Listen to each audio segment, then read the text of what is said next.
અમરેલી જિલ્લાના બગસરા શહેરમાં નવનિયુક્ત નગરપાલિકાની પ્રથમ સાધારણ સભા યોજાઈ હતી।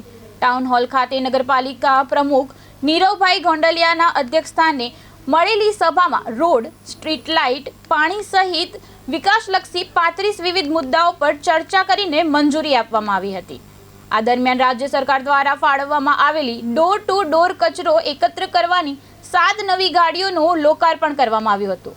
ધારાસભ્ય જેવી કાકડિયાએ ગાડીઓને લીલી ઝંડી આપી પ્રસ્થાન કરાવ્યું હતું। સભામાં ભાજપના 22 અને કોંગ્રેસના 6 સભ્યો સહિત આગેવાનો ઉપસ્થિત રહ્યા હતા। હું બગસરા નગરપાલિકા પ્રમુખ નીરવ ગોંડલિયા। આજે અમારે ચૂંટણી પછીનું પહેલું બોર્ડ હતું, જે 35 મુદ્દા સાથેનું બોર્ડ હતું। બોર્ડમાં 35 મુદ્દા સર્વાનુમતે પસાર કરવામાં આવ્યા છે।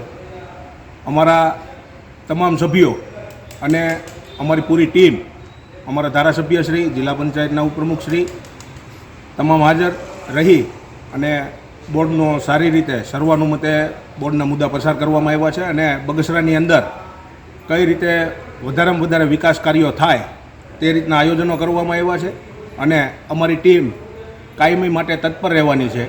જે લોકોએ વિશ્વાસ મૂક્યો છે એ વિશ્વાસ અમે એળે નહીં જવા દઈએ। આજના સવારના અમે ડોર ટુ ડોર જે કલેક્શન કરવામાં આવે છે ગાડી, એ જૂની ગાડી રદ કરેલ છે અને નવી 7 ગાડીનું લોકાર્પણ કરવામાં આવ્યું છે, જે બગસરાનો એક વિકાસનો ભાગ છે।